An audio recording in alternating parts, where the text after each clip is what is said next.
Well, good evening, everybody. Welcome to Space Oddities. A bit of a special night tonight. Yes, it's back by unpopular demand. Yes, it's quiz night. It's back. So tonight, the majority of our show will be taken up with a astronomy, space exploration, and sci-fi quiz, and we'd like to wish you all the best of luck. We will be offering a prize for the winner, and therefore no cheating, obviously. We trust you not to do that because we know you're all fair and honest people. Sorry. Yeah, screenshot for the answers. Yeah. So what's the prize, I hear you ask? The prize is that we're going to be giving away some NASA solar system travel posters, which are absolutely superb, as always. And we will offer the winner 3 of those as a special present for winning the quiz. So get your thinking caps on. You are going to need pen and paper. So if you haven't got that, it might be a good time to grab pen and paper now. Anyway, we hope everybody's fine. Thank you so much for being with us. As always, we do appreciate it. And thank you to those of you who continue to buy us coffees and make wonderful donations to help keep the ship afloat here at Space Oddities in this tiny corner of the universe. You may remember from last week that we gave Michael some homework, and that is to check out some possible coffee mugs for Space Oddities. Well, I'm happy to report he has actually done his homework. The bad news is that we've tried lots of manufacturers of coffee mugs, and they all want an excessive minimum order, which we would never sell in a month of Sundays. We are still looking into it, and we will keep you posted. But at the moment, it's not looking great for the coffee mugs, unless anybody out there knows somebody who would do a surprisingly small quantity of coffee mugs. We don't want to order 200 or something. Well, do any of you throw pottery? I mean, it should be an easy solution. Yeah. Or failing that, and another idea, Michael, we could look into having some transfers done, and then the people can put them on their cups themselves. Way. So, we are still looking. Or anywhere for that matter. Well, absolutely, yeah. Our stickers. Who's gonna be the first to have a Space Oddities tattoo? That's what I want to know. So, and on what part of the body would they have it? So, hey, it's on this show. Yeah, Michael, your volume's a bit low there. Sorry. Exactly. Your volume's a bit low. Can you try and boost it a bit from my end? You got one of the quiz questions. It is. There's 5 points for that. How is it now? Any different now? Not really. It should be different for the viewers. If anybody can't hear what Michael's saying, which might in itself be a blessing in disguise, but but if anybody can't hear Michael properly, can you let us know in the chat, and I'll see what I can do technically from this end. Okay, so just run through the normal housekeeping stuff. Don't forget that we have our Space Oddities range of beautiful summer wear to flaunt your funky stuff on the beach with, or wherever you want to, or in the privacy of your own home, of course. We have T-shirts at £20, including UK postage and packing. We have hoodies at £40, including UK postage and packing. And you can get them all here at the Space Oddities shop. You can scan the QR code. A link should have just come up in the chat as well. And if you would like to buy T-shirts and hoodies, we have 2 designs. We have last year's design and the new summer collection design.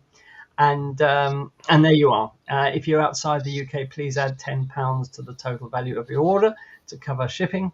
And that's it, really. Don't forget that if you would like to keep us caffeine, you can buy us a coffee, and you can scan the QR code here to go to buy me a coffee. And any coffee you buy us is always gratefully appreciated, because, as I said, it helps us keep the ship afloat and pay the bills that we inevitably have to pay for running the channel. So thank you so much for that. I'll just leave that on the screen a few seconds longer. So what's the plan for tonight? Well, first of all, we're going to do the time-honoured tradition of going to Roger in a moment. A bit later on, after the quiz, Daz is going to tell us what's new on the sun and the space weather, and whether we're likely to see any aurora in the foreseeable future. So that's all we've got for you tonight, but the main feature is, of course, the quiz, and we hope you really enjoy it, and we're all looking forward to it as well. Can you beat the panel? That's the question. So we've in previous quizzes we've had our viewers get very, very close to That almost sounds win. like an incitement to violence. It does, doesn't it? You can't, yeah, well, they are panel beaters, of course. Oh, well, yeah. Yeah. Rah, Hey. rah, rah. All right then. So in time-honored tradition, let's go over to the man with his pulse on the finger of the sky, or something like that. Let's go over to Roger. And what's up, Roger? Well, the night sky, that's what's up. Ah, Right. There we go. Right. How do we hang on? Yeah, I'll do it, Rog. Yeah. there we are. Oh, that's more like it. Thank you very much. So here we are again for another presentation for the 18th to the 24th of June. And as most of you are aware, we have the longest day on Thursday, the summer solstice. So anyone going past the stones at Stonehenge, beware of druids and whatever that will be there loitering about in the wee hours of the morning, waiting for the morning sunrise. Ken Barlow will be there. All right, okay. So as we get to just after the summer solstice, we have a full moon, and obviously it'll be clear skies, no doubt. But here we are on one of the evenings before of the moon. That's beautiful. And we have still got some groups still visible, although this was yesterday, and some interesting activities there. Nothing much appearing behind these groups at the moment, but that may no doubt change looking at what there might be returning yet again for another rotation, but fingers crossed. And we've now got from midnight, as seen on these slides, the summer triangle now dominating the night sky, and also the galactic core with Sagittarius, the teapot, at its base there. So matter of interest there. Although we do have the full moon through the week, it gets lower and lower into the sky, so it won't be too much of an influence for anyone pointing up towards the higher altitudes of the night sky. We've still got Saturn, Mars, Uranus, and Jupiter ahead of sunrise, but now we've got Venus and Mercury appearing, well, in the next weeks or so. The evening objects, so that would be make a welcome change of having an evening star of Venus shining away. We've still got Obers to see, although we still have the problem of the darkening of the sky not being quite sufficient, but should anyone want to still try and view it, we've got it coming through the constellation of Lynx, and it's still reasonably bright, but not as bright as this is going to be in September, October time. So we shall hopefully see Sunnishan Atlas doing its visibility in the evening skies in the autumn. And it's still fairly dark in relative terms to the other one, but still getting a nice tail developing.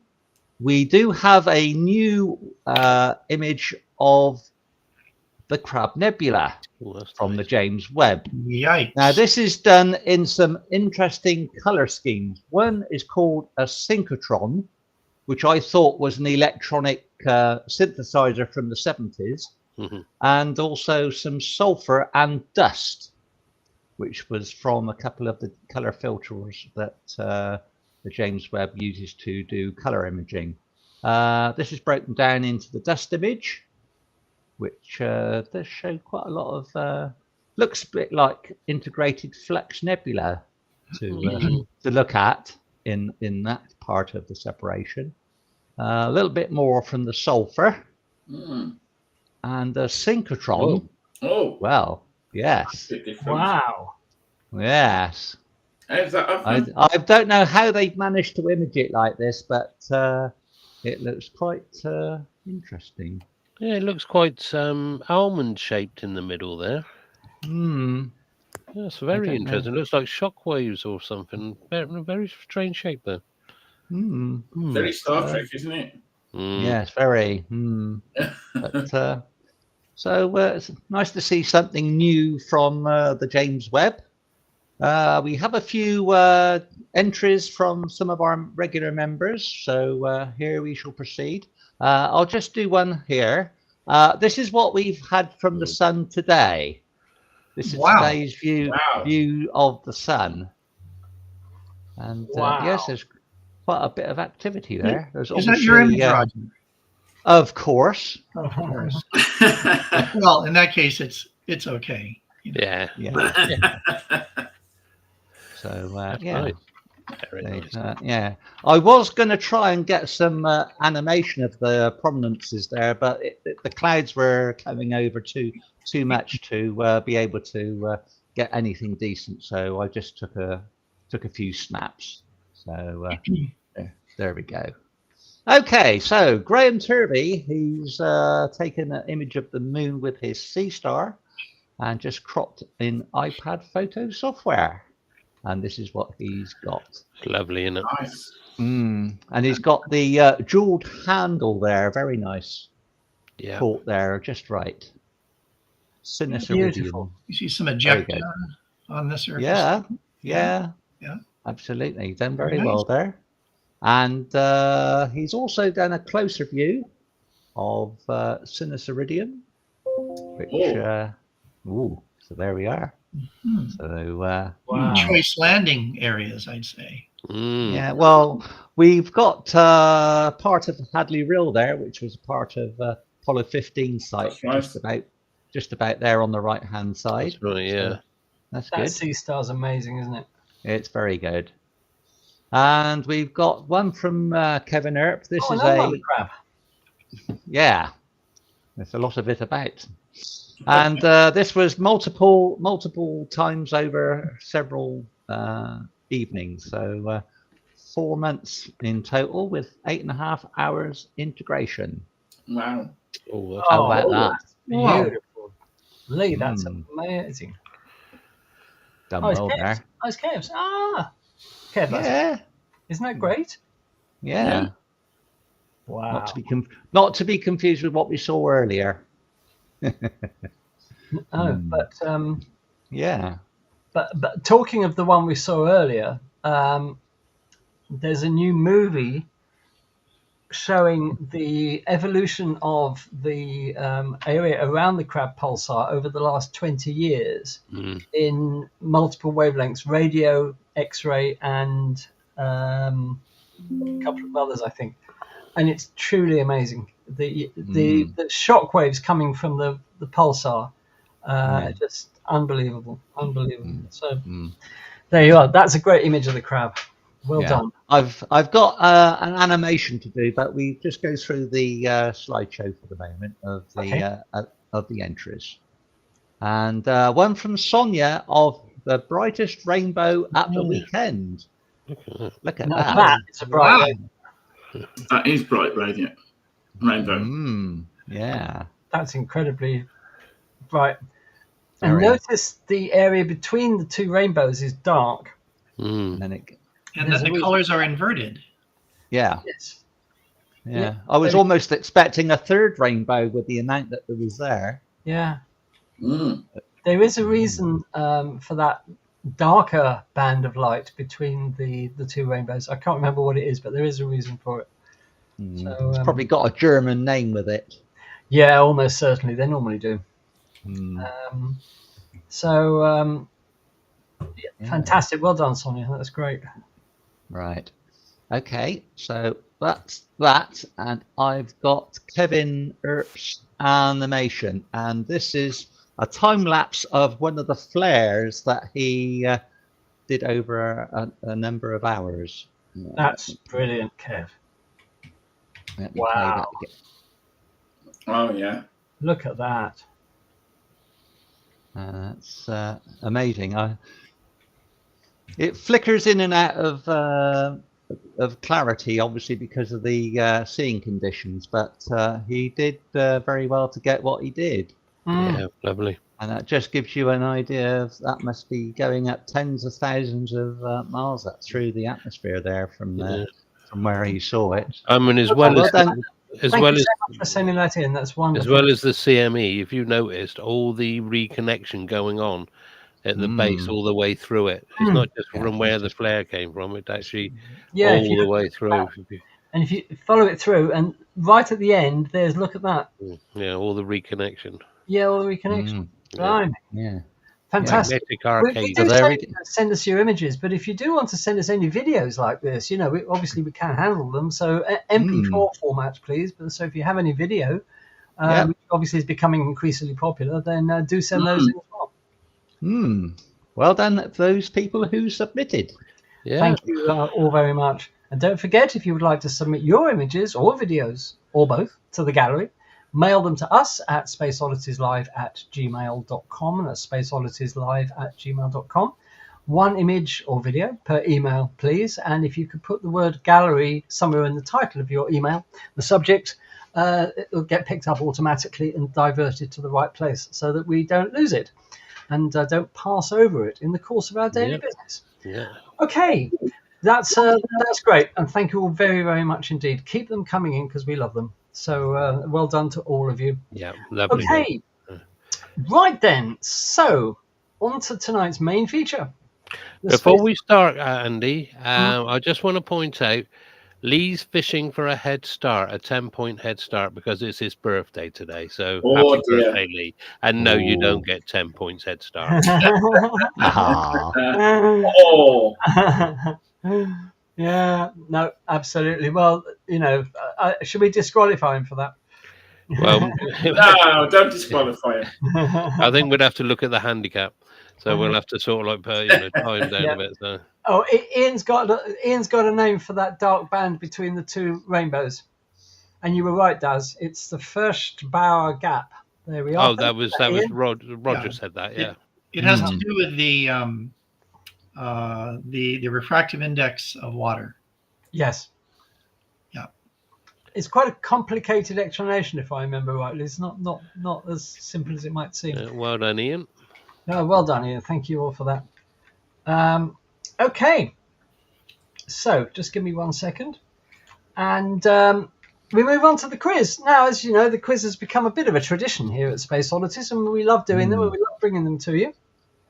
And Ian says, do I get 10 points for being old and handicapped? Oh, he says or 10 points. Does he want 10 points or 10 pints?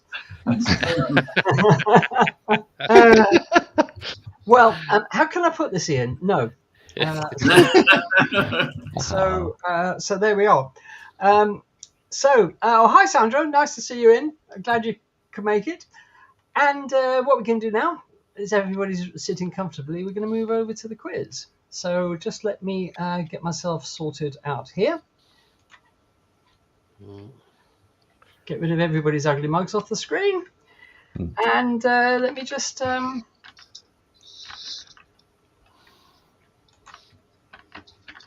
hang on 1 second.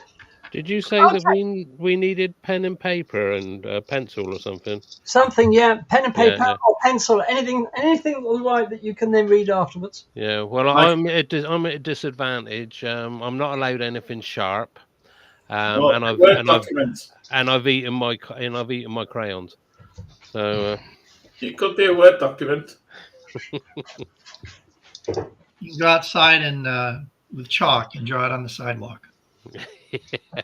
You guys call them sidewalks? I don't know. No, pavements. Footpaths. Footpath or a pavement. Okay, is everybody ready? Yeah. All set. Okay. Let's hit it. Good luck, everybody, in the quiz, and off we jolly well go. Right. Ooh. A starter for 10. Hey. That's cheesy. He doesn't have enough to do it. Okay, right. Okay. So a bit of information about the quiz before we start. And that is to say, there are 12 questions in the quiz, but they've all got, a lot of them have got multiple parts. We'll give you the answers after each question rather than at the end. There's a total of 53 points to be won. That's the total you need to aim for. In the event of a tie, there will be an additional tie-break question. And good luck, and remember, as we always say, this is just for fun. And as we're offering a prize for the winner, points make prizes. What do points make? Prizes. Thank you. Okay. Good to see you still awake. Right. So we'll move straight on then with question number 1. Question 1, which is worth 4 points, and there is a bonus point that I'll come to shortly. Identify the following space vehicles. Number 1. Number 2. Number 3. And number 4.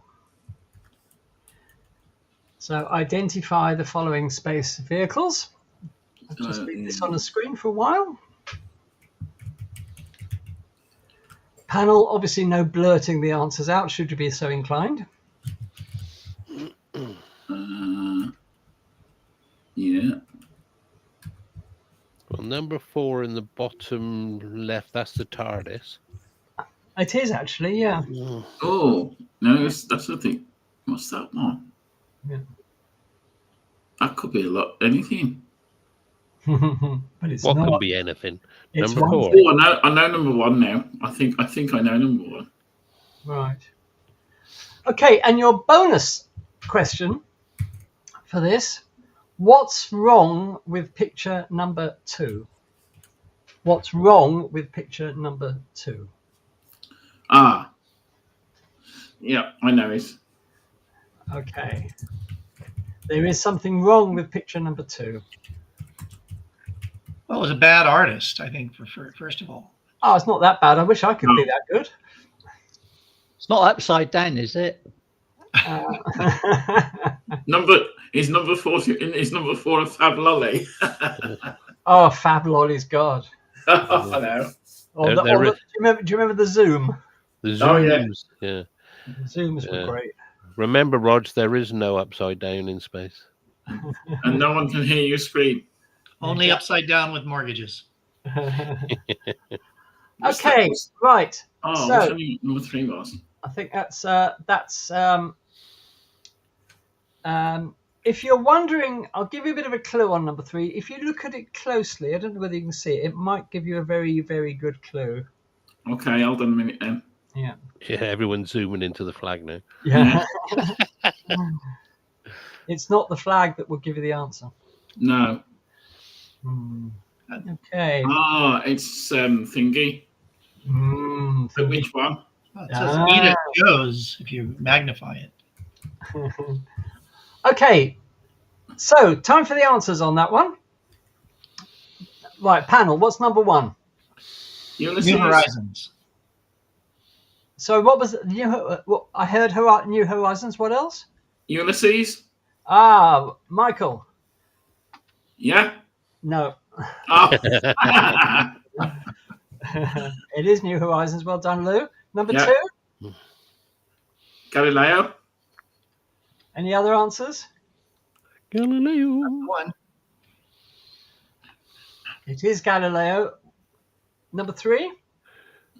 Is it Chang'e 4? No. Ah. Number 3 is the venerable Chinese launcher, Long March. Oh, the long one. Oh. Yeah, that is Long March 5, but I'll let you have. Okay. Yeah. And number 4. Black Arrow. It is indeed Streak. Black Arrow. So the bonus question: what is wrong with picture 2?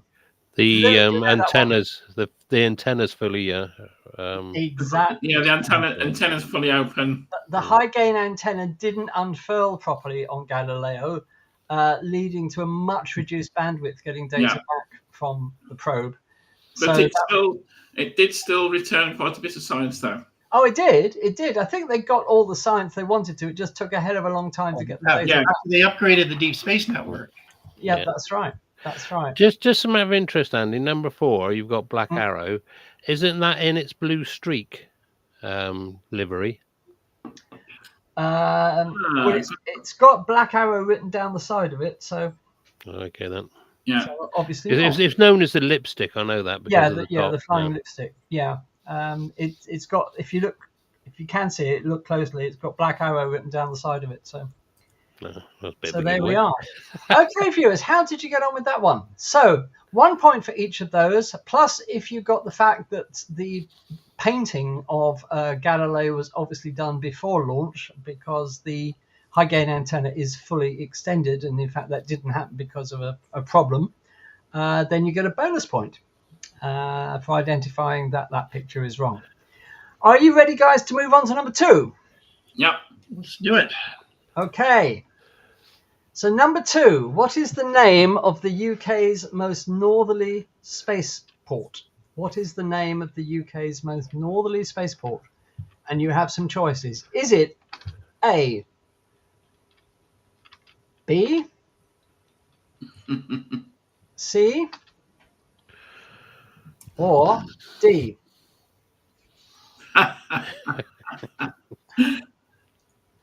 So what is the name of the UK's most northerly spaceport? And there's 1 point for that, for a correct answer.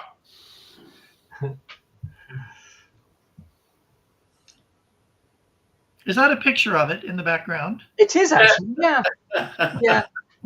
That's a promotional picture. War of the Worlds. If you've ever been to the far north of the UK, Lou, you realise actually that's quite lifelike. Yeah, and they got their radio dishes wrong way round. So I've been there.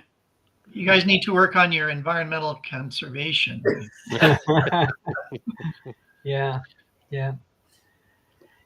absolutely. So what's the name of the UK's most northerly spaceport? Saxe-Ford. And the answer is indeed C, Saxe-Ford. Is that Ian there?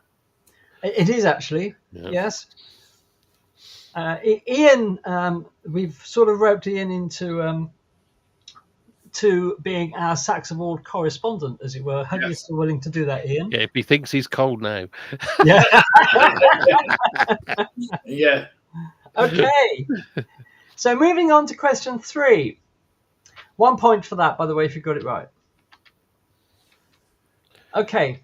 Right, so question 3. Add these Messier numbers up and name the M object of the total. Oh, gosh. Good Lord. That's a proper astronomy question. For computers? Okay. Yeah. Go ahead. That sounds like one of my questions. Yes. I did nick it off you, actually. I had to simplify it, of course, but there we are. So here are your Messier objects. This one, what number is that Messier object? Plus this one, what number is that? Plus the number for this one. Add all those up and you get a number. And there's a Messier object of that number, the total. I hope that's clear. You get 2 points for this. You get 1 point if you get the right total and 1 point if you can name the Messier object of that number. Oh, well, I got the total. Well, that's 1 point. I can't remember what the object was. Well, that's the question, isn't it? Yeah. If it's any consolation, Michael, it's quite a well-known Messier object. It's not one of these obscure star clusters that nobody's ever seen or cares about. Like N29, for example. Nice. It's not 29, by the way. No. Nix is one off my list there, okay? It's good. No, I can't think of that one. I guarantee you've heard of it. Put it like I probably have. Yeah. Okay, so add those 3 Messier numbers up, and what's the M number of that total? Well, okay, let's find out. So, what's the first one? 51.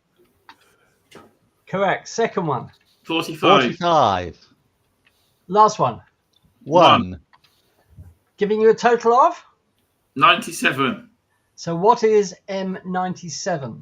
I'm going to kick myself now. M97 is the Owl Nebula. Well done, Kevin. Ah. Oh, did Kev get it? Yeah. Oh, well done, Kev. Brilliant. Ooh. Excellent. I'm glad somebody got that. Yeah. So there you are. Now I've seen it. I know. I just didn't know the M number of it. So 1 point if you got the total right. Another point if you could remember which was M97. And apparently Kev did. Well done, Kev. Ooh. Okay. Everybody ready for number 4? Yeah. Mm-hmm. Okay. Question 4. Unravel these clues to find the names of 6 science fiction authors. And there are 6 points up for grabs here because there's 1 point for each one. Oh, right. Very logically. So, these are clues. Now, the clues might be to the first name of the science fiction author. It might be to the surname of the science fiction author. It might be to both names. So, up to you to unravel. Right. Clue number 1. Clue number 2. Clue number 3. Clue number 4. Clue number 5. And clue number 6. I'm going to leave those on the screen. So these are all clues to the names of science fiction authors. It might be a clue to their first name, it might be a clue to the last name, or it might be a clue to their full name. Well, number 4 is Lou, isn't it? Young Lou. It is, yeah.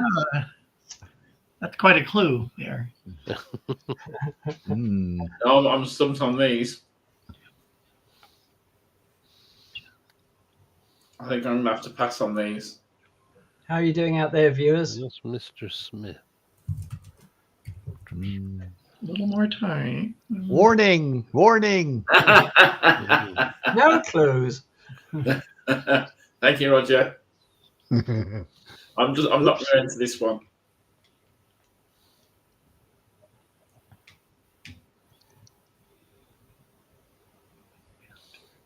Okay, how are you doing out there, viewers? I hope you're getting at least one of those.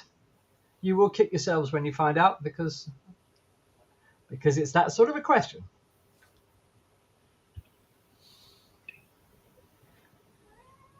Give you a bit more time on that. Derek's going to put the kettle on. Oh, dear.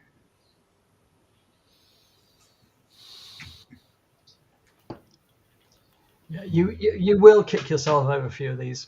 They're all well-known science fiction authors. There's nobody really obscure, if you know your science fiction, of course.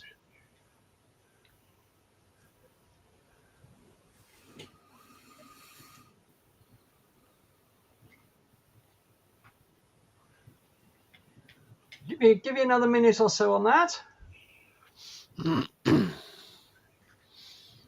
And we'll see who's who.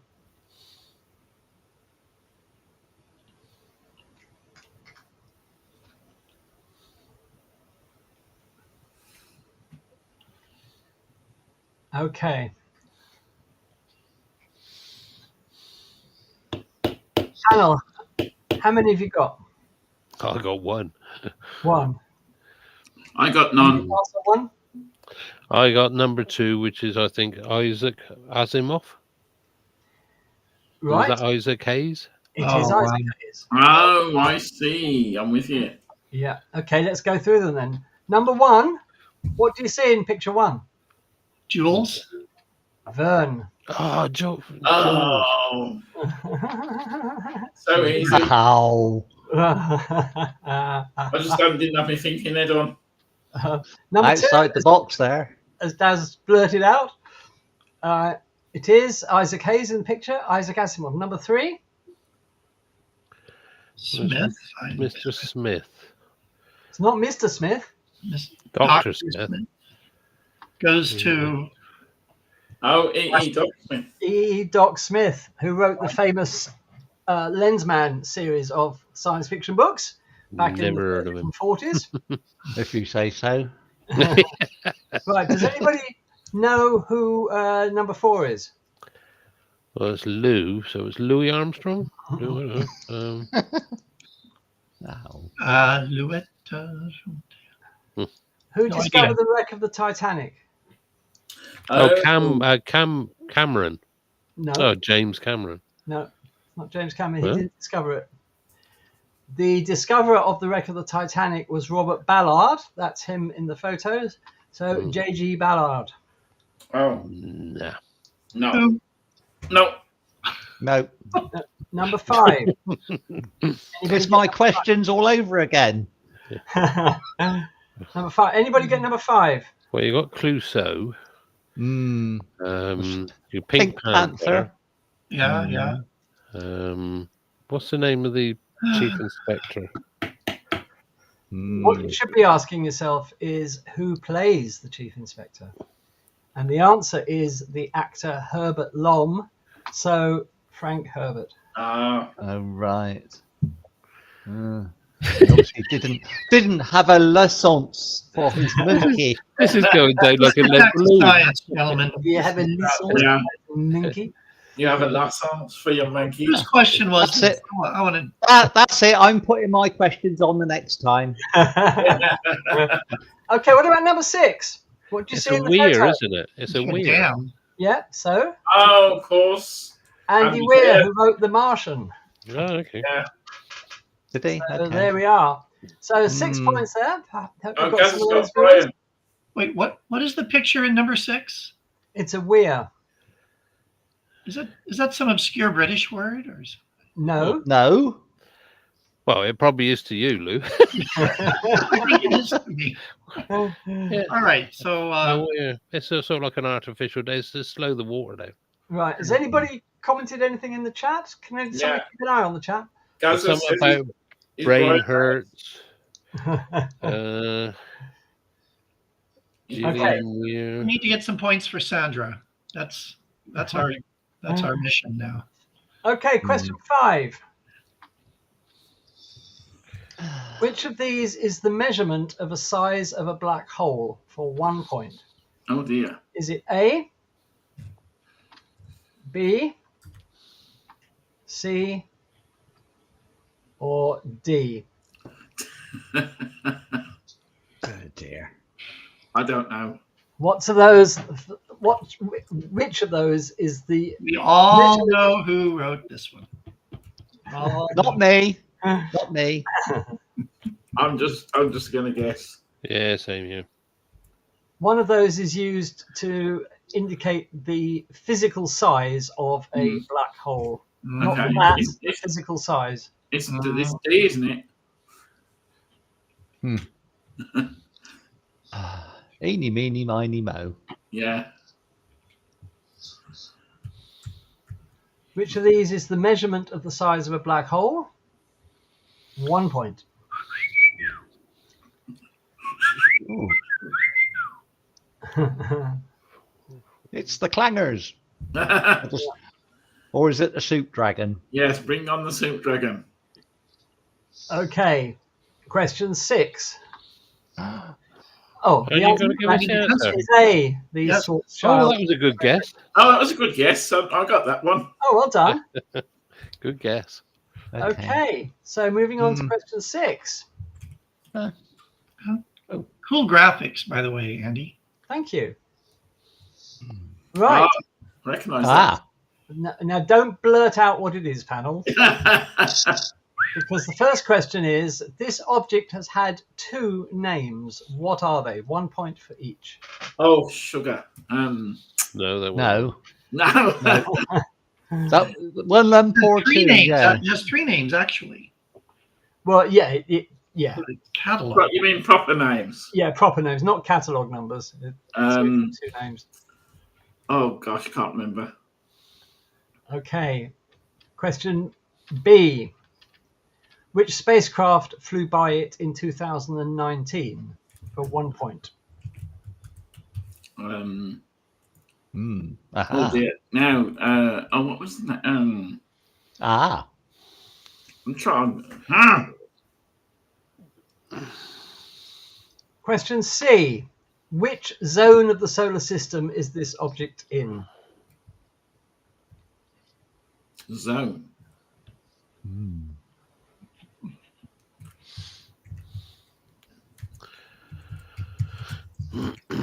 Question D. Which telescope discovered this object? Rogers.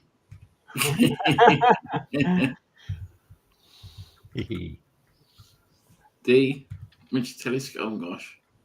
No. And question E. What's the nickname of this object? Oh, for goodness sake. Oh, good grief. Now you're asking. It's been a few years, Andy. I concur with Derek and Kevin. They want my questions back next time.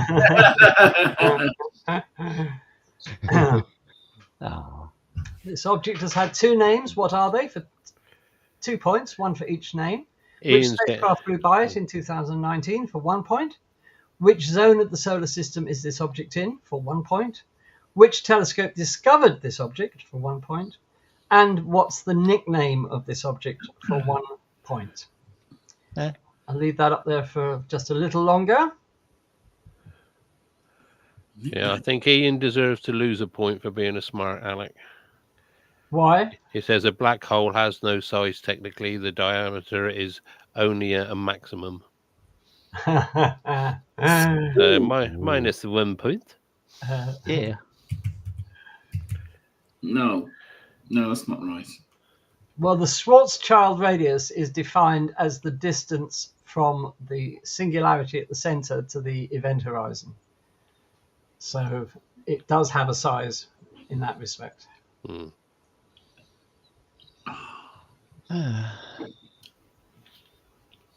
No, I'm stumped.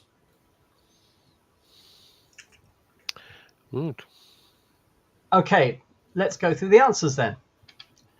This object's two names, Arakoth and Ultima Thule. Oh, yeah, Yeah. Ultima Thule first, but then people complained that that name has association with the Nazis. So it was changed to Arakoth. I did get Arakoth. Oh, well done. Yeah, I got that one. Do we just get 1 point for that?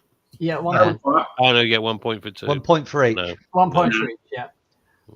B, which spacecraft flew by it in 2019? Anybody know? Event Horizon? New Horizons. New Horizons. New Horizons, yeah. NASA's New Horizons. Which zone of the solar system is this object in? Is it Kuiper Belt? It is. Hey. 1 point for that. It's in the Kuiper Belt. The other zones, of course, being the terrestrial planets, the gas giants, the ice giants, and then the Kuiper Belt, the 4 zones of the solar system. Which telescope discovered this object? Don't know. I took a guess. I said Keck. No. It's the Hubble. Could have guessed that one. Discovered by the Hubble Space Telescope when they were looking for a target for New Horizons to visit after Pluto, and the Hubble Space Telescope found Ultima Thule, later Arakoth. And what's this nickname of this object? Anybody? Well, it's not 67p. No. It's not the duck thing, is it? No. No. You'll kick yourselves. The Spud. The Snowman. Oh, right. Yeah, which you can see from the picture, really. Mm. So, there you are. 2 points for the first answer and 1 for the subsequent answers. Question 7. Unscramble the names of these astronomers. Oh. I thought it was going to be a question about Palomar. Okay. First one. Okay. Can't broadcast that. B. I'm no good at anagrams. You're using AI to get these things. Okay. There's no AI involved. No AI. All right. C. Ooh. D, and E. Oh dear me. The astronomers, okay. Yeah. Oh, okay. I think I got the first one.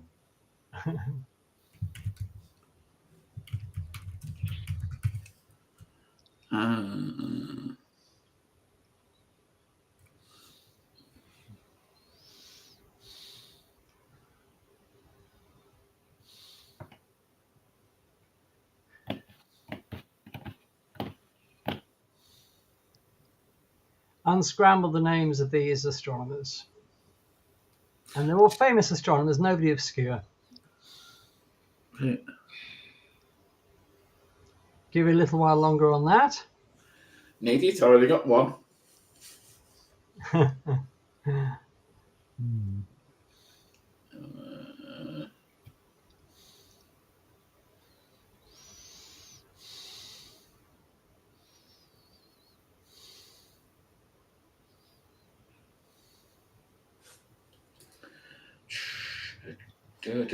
Doing okay out there, viewers?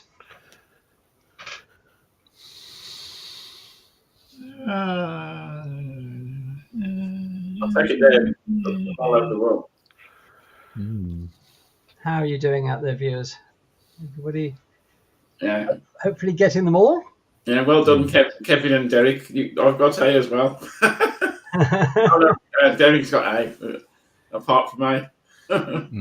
Is Taiwan scone with cream or jam on first? Well, actually, it's pronounced scone.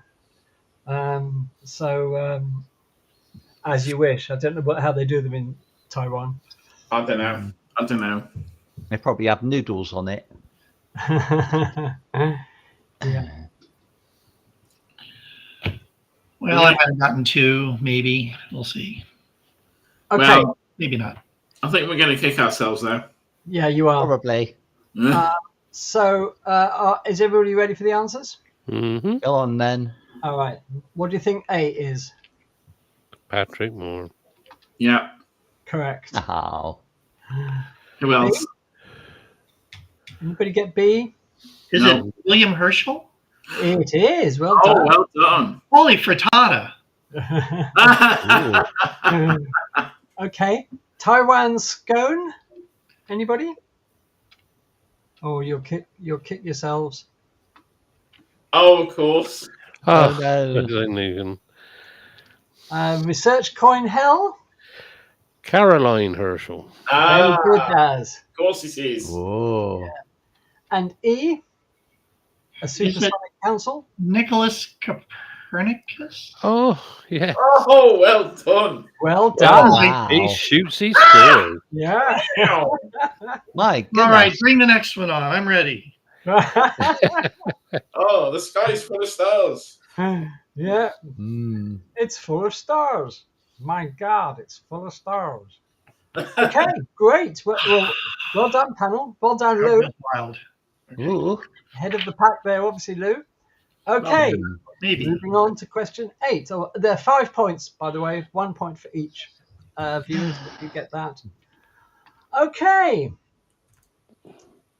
How were the rings of Jupiter discovered? Question 7, 1 point for this. And your options are by the Hubble Space Telescope, by Chinese astronomers, by Voyager 1 in 1979, by the Galileo probe in 1996, or by their shadows that were cast on Jupiter. Oh, you got double D there, haven't you? How were the rings of Jupiter discovered? Oh, yeah, you got In the DD. background. That's E then, isn't it? I'm sorry, I didn't mean that. I was thinking of the 2 Ds. Oh, yeah. I'm pretty sure I saw them first, but I don't see that answer.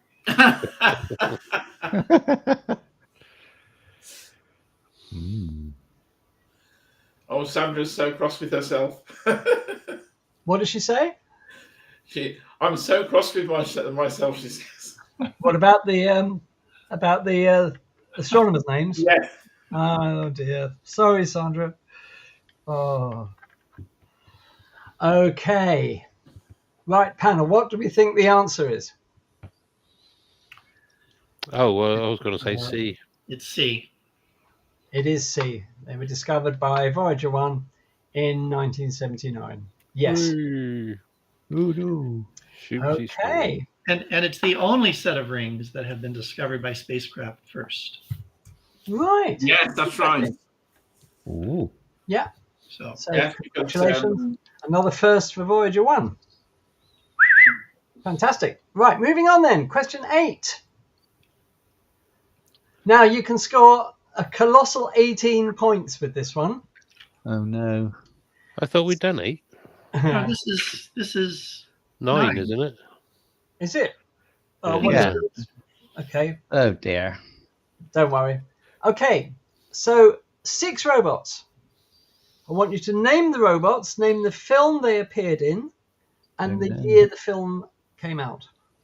What? Oh, I see. Okay. So this is a question about robots. How well do you know your sci-fi robots? Mm-hmm.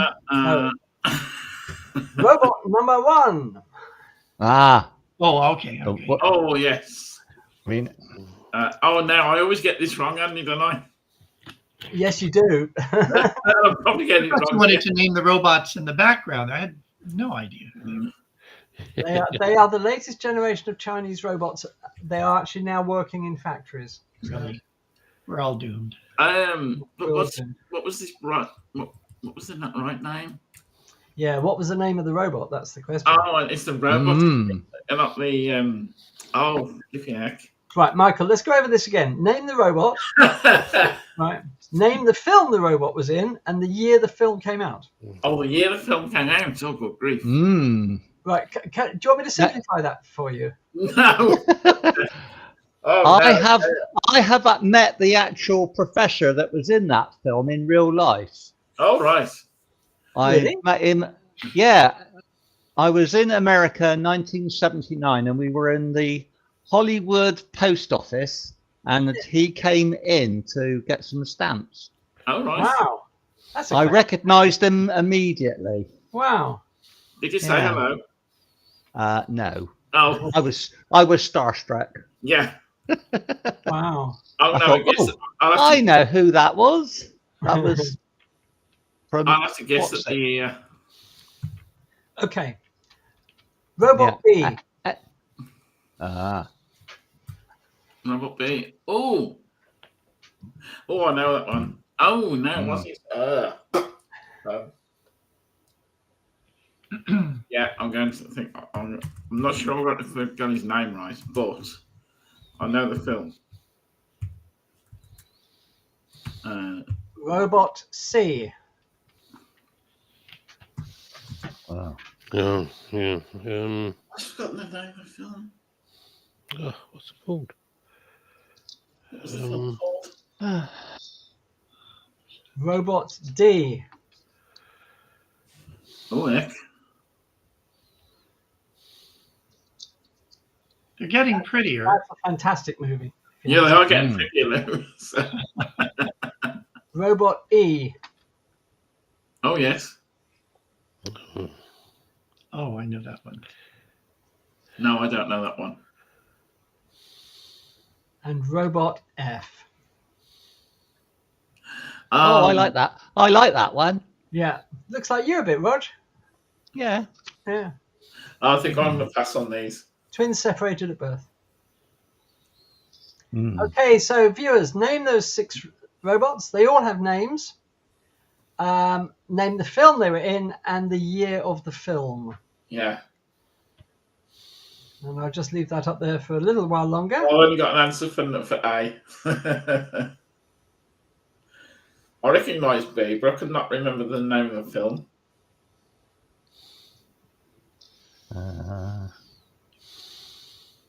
B was, in my humble opinion, of course, the finest sci-fi movie of that decade.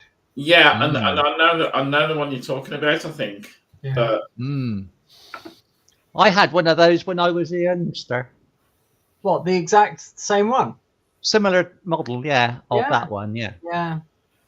It was about 12 inches high. Cool. Gosh. Yeah. Okay. Oh, this is annoying. You will kick yourselves again. Okay, Yeah. let's get the answers out of the way then. So, what about A panel? What do we think? Gort. Gort is the Ah, name. that's Say the Earth stood still. The day the Earth stood still, and the year, Yeah. Roger? I put 56. I Ooh, put 59. I put 64. I put you're, 65. you're all a little bit out. It is Gort. It is the film The Day the Earth Stood Still. And it's Andy, 1951. guess what I put again? 51. Oh, right. Andy, guess what I put again? What did you put? Plateau. Not from the Earth to the Moon. No, Plateau. I put Plateau also. Oh, that was him. And that was him, yes, and that was what I got wrong last time. And the name of the actor? Oh, gosh. Michael Barry. No, Michael Rennie. Michael Rennie, yeah. Yeah. Yeah. Like in the What you intro need for- to, Rocky Horror. Right. Michael Rainey was ill the day the Earth stood still. Okay, Robot B. What have we got, panel? Is he called Robbie? He is called Robbie. I got And Robbie. it's, Yeah. and it's the Forbidden Planet. It's the, That's Yeah. the one. That's what I couldn't remember. With Leslie Nielsen in it. yes, Yeah. playing a straight Yes, that's role. right. So we Yeah. want the year now, do we? We do want the year. I got 57. I got 59. 54. Oh, God. We're well out. So I got And as I 40. said, the finest sci-fi movie of the 50s. Hands Yeah, was, yeah. great. Absolutely. Wonderful film. I still watch it quite regularly. I think it's just a fantastic movie. So far ahead of its time. Okay, C. What do we think about C? Well, you didn't Is that say that was Ex the man or the horse. Machina? Is it? C. See? Ex Machina? See, isn't that Future World? No, not Future World. Oh, C, sorry. Is it Westworld? Yeah. It is Westworld. What was the name that's- of that robot? Yul Brynner. He did act like a robot. He did the part very, very well. But he was actually known in the film as the Gunslinger.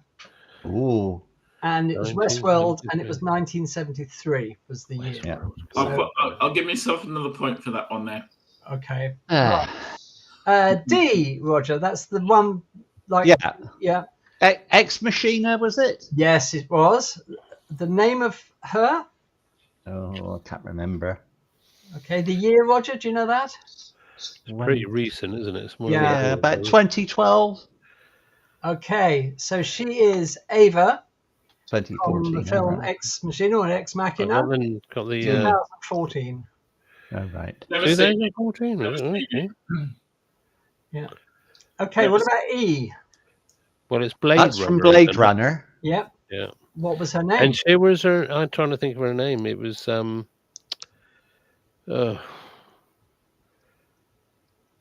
yeah. Right. No, I she can't is. What was the year, first of all? Oh, I'll say 1976. Right. God, no. Any other thoughts about the year? 85? You're closer. Mm. She was called Rachel, That's it, Rachel. and the year was 1982. So, Oh, right. So a possible 3 points there. You're right. Hope you're doing well out there, viewers. And lastly, the That's film is, iRobot. iRobot. iRobot. iRobot is the film. Ah, I can't think of its name. What about the year? Anybody get the year? It was Will Smith. I know that. It was at Yeah. let's say 2012? 2012. Yeah, somewhere like that. Okay. So the character was called Sunny, Oh, right. and the year was 2004. Oh, God, okay. even further back. 20 years ago. Can you believe that? oh no. Yeah. Yeah. Ooh. So there we are. So they are your 6 robots, viewers. Hope you did well there. A possible 18 points, possible 3 for each robot. I only got 4 points then. Oh. Oh, I got 7. Oh. Yeah, I got 7. Yeah. How did you do, Lou? I got 4 points. Oh, okay. I'm going to watch the Day the Earth Stood Still again. Great Wow. movie. Great movie. Yeah. Okay. Not the remake with No. Keanu Reeves. I've never seen that one. Right. Don't Okay. bother. Next question. What was the name of the Apollo 12 lunar module? Oh, I think I know this one. Yeah, well, it's your question. You should know. Stupid Oh, boy. he can't answer that then. No, he can't. Well, 12. Yeah. Was it Columbia, Valiant, Liberty, Intrepid, or Freedom? Ah. Well, it's not what I've got then. Okay, cross that out. What was the name of the Apollo? We got 2 Ds again. Oh, yeah. Oh, yeah, sorry about that. So obviously D and E. Double D again, Andy. Double D. Okay, it's a guess again, isn't it? Okay, there then. So was it Columbia, Valiant, Liberty, Intrepid, or Freedom? Well, E would be Braveheart. Oh, yes. Okay. Lou, what do you think? You know, I don't know the answer to this, but I said it was D, Intrepid. Okay. Roger, what do you think? I thought it was Freedom. Freedom! Daz? Liberty. Okay, the answer is Lou's got it. Yeah. Oh, well done, Lou. Well done, Lou. Yeah, well done, Lou. 1 point for you. Oh. Okay, next question. I picked the wrong D. In 1504, which famous explorer used his knowledge of a pending lunar eclipse to encourage trade with native islanders? Oh, gosh. In Ah, 1504, which famous explorer used his knowledge of a pending eclipse to encourage trade with native islanders? Was it Captain Cook? Was it Sir Francis Drake? Was it Sir Walter Raleigh? Was it Christopher Columbus? I got 2 Ds again. Technical problem. ow. Finger problem, obviously. Or was it Tristan da Cunha? I'm going to guess again.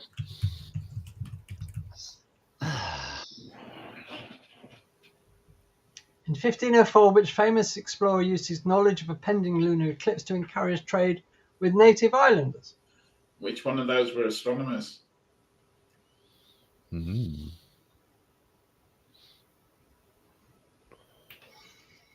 I tried to in Hawaii once, but it didn't work out well.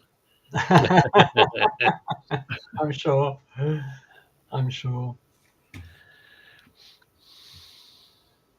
Okay. So, Daz, what do you think? Cook. Cook? Roger? Well, I initially put Cook. Well, But I think he's too late for that date.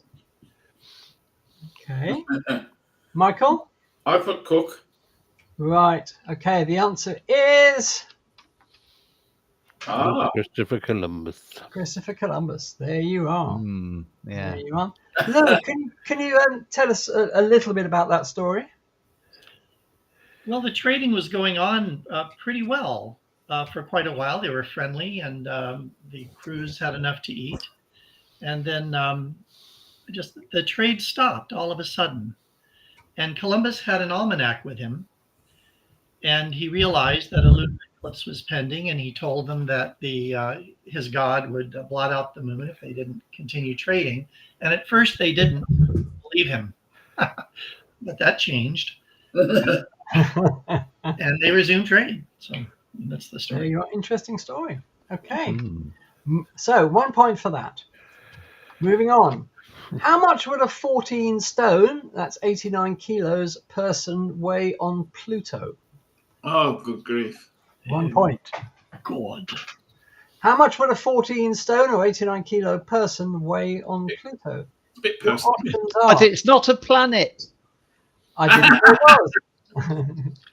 I didn't say it was. It's a bit personal as well. There's always one, isn't there? Hey. Oh, Okay. God. Usually the same one. Your options are 12 pounds or 5.4 kilos, Ooh. 25 pounds or 11.3 kilos, 40 pounds or 18 kilos, 55 pounds or 25 kilos? How much would a 14 stone or 89 kilo person weigh on Pluto? Another guess. Give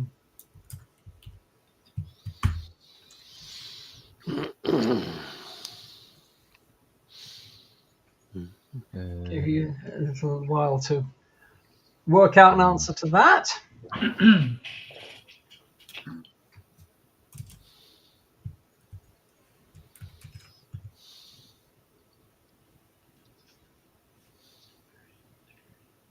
Okay, right. Michael, what do you think? I've got 18 kilos.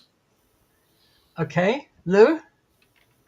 I think it's, its density is 2 grams per cubic centimeter. I think it's B, 11 kilos. Okay. Daz? 18 kilos I went for. Right. I'll go D then. Okay. So the gravity on Pluto is only 6.3% of the Earth's gravity. And if you work out the maths, it comes to... Oh, sorry, there was another option. There's 75 pounds or 34. Oh, another D.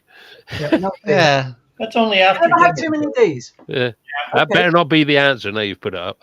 No, it's not. The answer is, on Pluto, if somebody weighed 14 stone or 89 kilos on the Earth, they would weigh a mere 5.4 kilos or 12 pounds on Interesting. Right. Ooh, right. Yeah.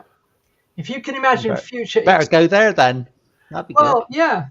But, talking about people one day walking on the surface of Pluto, they're going to find it really difficult if they only weigh, 12 pounds. Yeah. So they're going to have to wear lead shoes or something. So I wonder what the escape velocity is. Oh, yeah. You jump. Jump off. yeah. I think you'll have to wait a long time, though. Yeah. Okay, so we're on to the final question. I hope you're doing well out there, viewers. Final question then. Hooray. Clues. Thank goodness for that. Sorry? Thank goodness for that. All right. Unravel the clues for the titles of these 5 science fiction novels for 5 no. points. Not another. Oh, God. Okay. Clue 1. Clue 2. Clue 3. Oh. Clue 4. And clue 5. So those are all clues to the names of 5 science fiction novels. Okay. I've got 3, I think. Oh, well done. Probably not the right time to ask, but everybody hit those likes. Oh, dear. Brilliant. Yes. If you could like and subscribe, please like us. We're not that bad, really, honestly. Please like us. You got 5 there, haven't you? Oh, you got 5, yeah.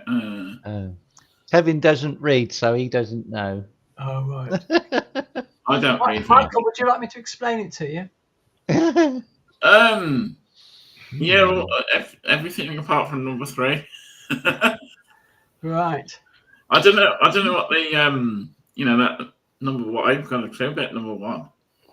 It's a powder compact, isn't it? Yeah, I know what it is. It's just not that I use them. I hope not. Not that he's owning up. I'm particularly proud of number 4, actually. It's really sneaky. Yeah. He's good. He's good at that. If I've got it right, I think you got it was a good one for number 3. I'll leave that up a little longer, viewers, so you have a think about that. These are all clues to the titles of science fiction novels, 1 point for each. Oh, what's the one? What's the tree? No. Science fiction novel.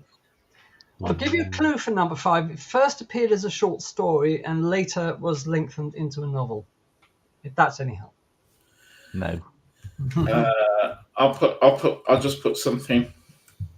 Something. Something is not the answer. No. I don't think it's the right answer. It's like playing on the right notes, but not necessarily in the right order. Yeah.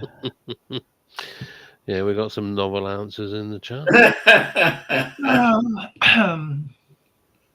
what have we got in the chat? I can't see it from where I am at the moment. Well, Ian said number 3 is Mousy. Yeah, that famous. And he also says Blusheroni. Oh, well, that's for the compact, I suppose. Yeah. 3. Number 5 is Tree. So yeah. Sandra says she's moving to Pluto. I'm coming with you. Sounds like a good idea.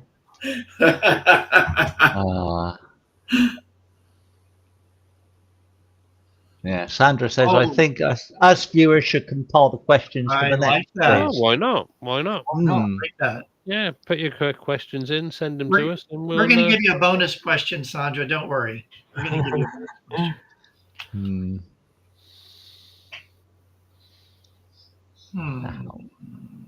Well, if Sandra's struggling, if write your name at the top, and then we'll give you a point for it. If you get it right. If you get your name right. Yeah. Okay, let's go through them then. Jesus. Did anybody get number 1? No. You'll really kick yourselves.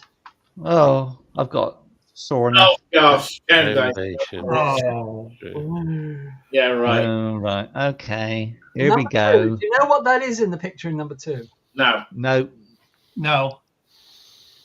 It's an atomic clock. So therefore, the time machine. Oh, well done. Well done. Very good. Number 3. Anybody? Is it the Hitchhiker's Guide to the Galaxy? No. Oh, that's a good guess, though. Yeah. No, it is exactly what you see in the picture. It is the Stainless Steel Rat by Harry Harrison. Oh, of course. Okay, that's it. Andy's not leading these anymore. Number 4. And you thought I was bad. Well, I thought 3 was Flowers for Algernon. Oh, yes, I can see how that makes sense. No, I don't get them. That's way out on a limb. What about number 4? What's happening in that picture? It's giving directions. Turn right at the galaxy or something. Yep. So that man on the right. Oh, Hitchhiker's Guide to the Galaxy. No. Oh, okay. Turn left at Orion. No, that man on the right is asking for directions somewhere he's never been before. Therefore, he is a. Stranger in a strange land. Andy, before you go on to number 5. It's going to be a revolt here. This is going to get. And is revolting, yeah. I mean, it's a strange put up, I think, for science fiction, unless it's a picture of Mayberry Hill. What? No. No? Okay. You're concentrating too much on the tree, perhaps. So it's not. What time of day is it in picture number 5? Dawn, dusk. Dawn? No, it is Nightfall. Nightfall by Asimov. I've got no point, no part again. I haven't added any for ages. Oh, Ian put actually Twilight. Oh, okay, then yeah, that could have been, yeah. So there you have it, viewers. That's our quiz. So... Hooray! Kev says, "Where's the slap head emoji?" Well, there we are. So, hope you all did well. And so, what are we going to do now? What we do is to just give you a couple of minutes to add up your scores. That won't take long. That won't take long. Ooh. Oh my goodness. Did anyone get anything over double digits? I'll tell you in a minute. Derek, Kevin. Oh, Kevin did well. He got Kevin 18. did well. Yeah. Right. Ian got 10. Sandra, Jerry, bad luck, Sandra. 12. Oh no, well done, Sandra. You got something. Stuart 10. Derek 9. I've done well then. Have you? No, not really. You don't get a prize. I thought I got my calculator out. Gaza got 7. 7. So we got Kevin the lead. Yeah. Any others? What was the total? 50. Andy's gone. How did the panel do? Well, Okay, panel, tell us. Go on, Daz. You're breaking. What? No, I had 18, the same as Kev. Oh. Roger? 9. 9. Ooh. Yeah. And Derek says, "Come back, Roger. All is forgiven." Yes. Anyway. Sandra says she won the last quiz at her astronomy society, so she's not bad. Yeah. Indeed. Impressive. Yeah. Oh, I've gone incredible. Green, yeah. Incredible. So what did Michael have? I got 15. Well done. Roger, Lou? how many did you have? I had 9. Oh, and Lou? 21. Whoa! Your age, Lou. Whoa. Yeah, I got my age. That's right. Yeah. And he was complaining about Weir. Okay. Age in Jupiter years or something like that. Yeah. I've corrected my hulkness now. Oh no, it's come back again. Really must replace this camera at some point. Anyway, so I guess looking at it, we do have a winner. It's Kev. Who is Kev? Yay. Do we have Kev's address, Daz? I think so, yeah. I think I've got it. If not, pop it into us. But also, if you've had any posters before, tell us which ones you've got so we don't duplicate them. Yeah, absolutely. So well done, Kev. Can we have a round of applause for Kev, please? And also, can we have a round of applause for everybody who took part, and thank you for doing so. Yeah, everybody, well done. Well done, everybody. Well done, everybody. We will do another quiz if you're particularly unlucky before too long. We will let you know when we're going to do it, and if you do want to send us some questions in, then please do. And the address, as always, is spaceodditieslive@gmail.com. Yes, Michael. Kevin's just put something in saying he won the last quiz, please award to second place. Oh, that's very magnanimous of you, Kevin. That's very kind. Thank you. Are you sure about that? Say yes or no. You can take that back if you didn't mean it, but just say yes. You agree to give the prize to the second place. Who is the second? There you go. It looks like Jerry. Jerry with 12. If anyone had more than 12, slap it in there. So it's Jerry Delay. You've just gone up a notch in our poll of best audience members. Yeah, absolutely. Very good. Very good. Well, that's very kind of you, Kev. Jerry, if you like to email us your postal address where we can send your prize. Yeah, I'm sure I've got Jerry's address. Yeah, just let us know which, if you've had them before, which posters you got, so we don't duplicate them. Yeah. Well done, everyone. It was a fantastic, and thank you, Andy, for putting that together.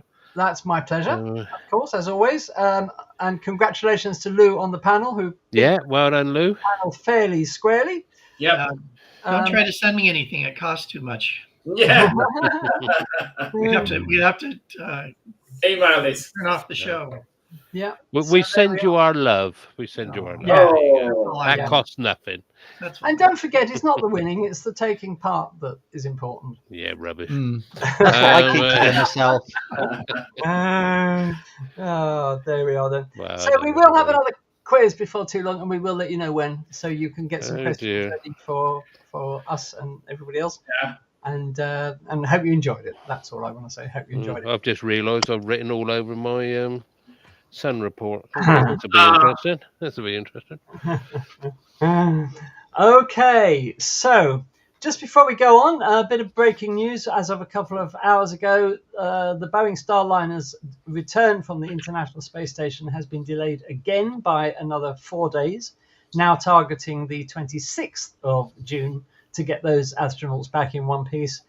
And it's not looking particularly brilliant at the moment. And we've been saying that Elon Musk is probably sitting by the phone waiting for that call to get the Dragon up to bring the astronauts back. But anyway, we will see. We have to remember that this is a test flight, and the Starliner hasn't actually been certified for entering service to ferry cargo and astronauts to the ISS. So we'll keep you posted about that. Bit of news about the last test flight of Starship while we're talking about tests. IFT-4 for the next, maybe not the next flight, but the flight after, depending on timing, SpaceX are completely replacing all of the heat insulation tiles on the Starship with tiles that are twice as hard. They're also putting a new, thicker thermal insulation layer underneath all the tiles to stop the Starship melting, which is basically what was happening after that fiery re-entry that we all saw, that wonderful sight of the plasma entering the hinge of the forward flap. Elon Musk has said that the other forward flap was damaged as well, but not as badly as the one we saw melting away on camera. The rear flaps didn't suffer much damage at all, so the brunt of the heating was taken by the forward flaps. So SpaceX hopefully have already found the solution to that. So we'll look forward to Flight 5. What's going to happen on Flight 5, of course, is that SpaceX are going to try and catch the returning Super Heavy booster with those chopstick arms mounted on the launch tower. Many people are saying it's foolhardy, but don't forget SpaceX are up against the clock in terms of getting Starship operational. So they're going to try it on the next flight. So that should be a really, really fantastic sight to see. And if it works, it will be pure Thunderbirds. So, definitely. I mean, it is something that Jerry Anderson could have come up with, definitely. So we'll look forward to that. The date of the next test flight is hopefully going to be before the end of July. So not long to wait now until IFT-5. And hopefully after that, the Starship can start to make real progress and get into service. There's also a rumor that they're going to try launching some Starlink satellites from the orbiting Starship on the next flight, because they have removed the cargo door for Ship 30, the next victim of the next ship to fly. And they are messing around with that. So it looks as if they're going to try. What they really need to do is to get the bigger Starlink version 2 satellites into orbit so that they can start making some serious money with the Starlink project. And don't forget, all the money for the Starlink project is going towards the Mars landings in however many years. So there we are. And I haven't had time to do a proper news section this week. I've been up to my eyes, marking students' papers and writing reports. But normal service on the news will be resumed next week, I can assure you. So we're going to go over to Daz now. And Daz, what's happening on the Sun at the moment? Is there much activity? Unfortunately, let me just pop this up.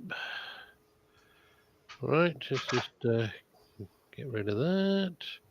Come over here, so I've got to do it through here. Right. Can everybody see that? Yeah. Can you see my cursor?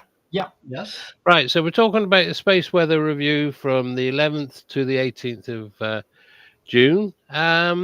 Unfortunately, this is going to be short and sweet. Really not a lot's happened. Most of the action has been on the far side of the Sun, which we will see in a little while. The big players, the big player this week was AR. Is it? I've lost his number. 3712. That has been firing off virtually all the way across. And also, if when I show you the week in 100 seconds, just watch how quickly it grows, and also its magnetic complicity is really stirring it up. So it's coming towards the western limb, but it's still the chance that it can fire something quite big off. So that's been our big player. We've had 106 flares this week, and to be honest, it was AR 3712. I should think that was 75 to 80% of the flares that we actually witnessed on the face of the sun, but they were all sort of like C class or low M class flares. So we've had no X flares this week, but it's still been fairly interesting. We've just had a quiet week, and it's going to bring the total down, the sunspots. But we started, I think it was with 6 active regions last week. And that day was actually the lowest sunspot number, and that was recorded as 84. But it's been up and down. We've hovered around sort of like 6, 7, 8. But today is the biggest number of sunspots numbers, and that's if I remember right, 171. So there's still some activity going, as Roger hinted at, and other people hinted at, and I've said, the action has all been happening on the far side. So at the end of the day, it's basically Mars that's being hammered. So here we are. So here are the sunspot regions. Oh, sorry, it was 9 on the 11th, and it's 7 today. Sorry. But as you can see, we had 9 regions with what do we have? It says there 146 count, but the next day it was down to 94. Because when the report I read is from 11 o'clock in the morning one day to 11 o'clock on the morning the next day, so it's not actually a day of 24 hours. It's 24 hours over 2 days, if you know what I mean. So and so we've had, if you look, it says here we've got 7 active regions. It says here 151, but on other reports is 171. So that's what's where we stand at the moment. We do have some coronal holes. We talked about 45 last week. That came sort of around here, and it sort of like moved across and down. The other one we had has moved away, but we do have this big one at the top. It's quite high up in the northern hemisphere, so a lot of the wind will be going north of us, but if something happens, it could actually enhance any storm that comes our way. So, right, let's get on with this. Now, if you watch from this, you'll see 3712's just coming in view. Just here, you'll see a lift-off of a filament, but as you can see, 3712 is already starting to give us some flashes and all. There goes the filament. You will see some more action just over around this area, if I remember right. But as it comes in, you can see it's quite small, but it's starting to get big and it's getting brighter as it comes along. You can see the flare next to it, big flares coming off of there. But as it comes along, you'll see they're only small flares. So you'll just see quick flashes, little tiny flashes, but they're all the C class and the low M class flares. We had virtually nothing that came towards us really that was that big. We've had a couple of filaments, as we said. I saw just there goes another one off to the 7 o'clock position. But right towards the end of this, if you look about the 11 o'clock thing, you'll see a big one go off from the far side. But none of this was Earth directed. So it's been quite quiet. The KP index has been going up and down. We've probably had some G1s, maybe a couple that have hit sort of like maybe G2, but they really haven't produced aurora down to any sort of significant lower latitude. It's all been up in the Arctic Circle. As you can see, there goes that big flare up on the 11 o'clock, between the 10 and the 11 o'clock side. Now, this is... So what we got next is we'll have the coronagraph, I do believe, next. Now, if you watch almost straight away, there's a no, don't want that again. So here we go. Is it playing? Nope. So here we go. Oh, can't see the. Let's just click on it, see if it'll get going. Here we go. So here we go. You'll see there is a flare towards the beginning, but you'll also see there's a 360 halo with this one. It's coming around this side. You can just see it going off around there. But again, as I said, that's heading away from her if that was on the far side. All this action that's happening is literally on the far side. You will actually see in a little while that I'm assuming the spacecraft changed its orientation and it flips over. But really, there isn't that much going on. All this is firing off to the away from us. Like I said, Mars is getting hit. There is a couple more full halos if you watch closely. But yeah, it's all heading away from us. So we haven't got much to talk about, really. But what's coming around from the far side is some of our old friends, and they should be giving us, hopefully, something we can actually talk about. So there goes another one off to the south. But yeah, it's just been a quiet week. It's had a quiet week, and the sunspots, as I said, the average would have dropped this week. But well, it's like I say, at the end we see what we've got at the end of the actual thing. As you can see, 30 was it 35, 3712. You can see the little flare indicator keeps popping up all the time. There goes another one with a 360 halo. You can see it just going out. So as you see, it switched itself around now. That was a massive ejection. Again, of something that's actually all the action seems to appear as soon as it goes off the west limb. Then they start, misbehaving themselves. So we're not actually getting these things. So that's what? No, don't want that. Right now, this is something you probably didn't notice. Can you see the comet? Ah, yes. Now this is actually heading towards the backside of the sun. It looks like it's disappeared, but it is still there. You'll be able to see it in the next image I show you. Or actually, no, this might be it. But you see what happens when it just disappears behind the actual sun itself. Bang! Wow. No, I don't think that actually survived. If it was hit by that, then there was no chance that actually survived. Let me just pop back. This is another site of it. So you can see the comet coming in. It's going into the inner coronagraph. It disappears in this one because it's further away. But again, you will actually see that it will actually just get obliterated by this massive ejection on the far side of the sun. So I doubt if we'll ever see that one again. There it goes, bang. So you can see how much debris. Again, you've got the full halo coming out around this side as well, but that is away from us. So it's a shame because we've given us good auroras, but that's c'est la vie, isn't it? We haven't got much choice in the matter. So just show you this one again. You can actually see the actual center of the comet. You can actually see it go in, but you can see that just here, you can just see that there it goes, just in there. So it does actually make it quite a way into the sun before it is totally destroyed. So basically, that's really, I think that's all I've got. Let me just go bang. So let me just check, just make sure there's nothing else. Yeah, that's it. So I just thought I'd put that in there. So there was some action. Poor little comet. It's an ex-comet now, I should think. So yeah, there you go. Thanks for listening. Okay. Can you move that from the screen? Yeah, just went. Yeah. There you are. Thank you.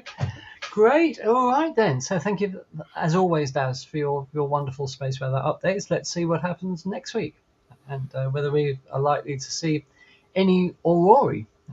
So there we are. I was just a matter of interest, if anyone's interested, is if you want to know about storms that could have been or probably worst affected us, is to look. I think it's 1972.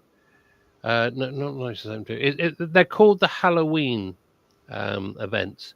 They fall between the 31st of October up to about the 5th of November. And they were about 4 or 5 big storms, bang, bang, bang, bang, went off altogether. and just have a read of that and how much that actually caused, but how much interference with satellites, everything that you would expect to have problems with. We did have problems with it, but again, we survived it anyway. So, but then what you'll find is also once you read that. Is that how we can survive these things? And it wasn't a Carrington event. It didn't score high in all of it. It didn't get bronze, silver, gold. It only got gold and silver. Didn't make a bronze. So it didn't actually medal in all of the components that you need to make it a Carrington event. So if you look up the Halloween storms, and then you will find very interesting, and it's one of the possibly the biggest storms that we've had radiation wise. And if I can, I will next week. I'm going to see if I can find a clip of what it actually did to the instruments on the satellites and how much radiation was cast off by this. Well, we look forward to that. Yeah, I'll see if I can find it for you. All right then. So we're going to bring things to a close for this evening. We'd like to thank you all for being with us, and especially for taking part in the quiz. And congratulations to our winner. And well done, Jerry. And thank you so much, Kev, for giving your prize to Jerry. That's very, very kind of you. And you're very generous. So there we are. We will return inevitably next week at the same time on the Space Oddities channel, 8 p.m. UK, 3 p.m. EST. Until then, we'd like to wish you all a fantastic week, and thank you again for being with us. Thank you very much for your generosity tonight as well, those who have donated and scanned the codes and things. So as always, we're very grateful. Helps us keep the wheels moving. And next week we will come up with even more stuff. Don't know exactly what at the moment we've got planned, but we will come up with something. Could I just answer this? This is from Ian. It said, could solar activity ever cause chaos like that in the movies or the press? No. Our magnetic fields, our magnetosphere that protects us, will save us from literally 90% of whatever happens. If there was ever going to be a world killer, it would have to be very, very massive, and we wouldn't know much about it. But yeah, it's at this moment in time. I mean, if you look at the Carrington event, that was classified as an X-45, was it something like that? So that's what you're looking at. You're going to need something up there, and we survived the Carrington event. The problem is we are relying upon too much technology, and also the real events, as I said about the Halloween events and things like that. That was about 20 odd years ago. The corporate memory from that event has virtually disappeared, because the people who remember that event, and it did really seriously affect a lot of satellites, have all retired or they've passed on, unfortunately. So we've got to, and of course, if you look at how fast the computers come on, how smaller they are, how much thinner, same with phones and everything else. So we will be affected if the satellites are affected. But that's what we've got to sort of like make sure that everything is protected from the satellites, especially from this radiation. And of course, we had an X5 a month ago. I've only read about SpaceX having a bit of downlink problems, but it soon recovered. Soon recovered. So no, don't believe what you see in the press. And as I've always said, you've got all this all this mongering going on about death shots and things like that. No, don't believe it. Don't believe it. It's all hype. If we know that they're coming, and this is why we need more and more telescopes in space, more and more studies. We're getting better at it because, like I said, the reason that with that the 5 that we just survived, we saw it coming. We're beginning to know what to expect.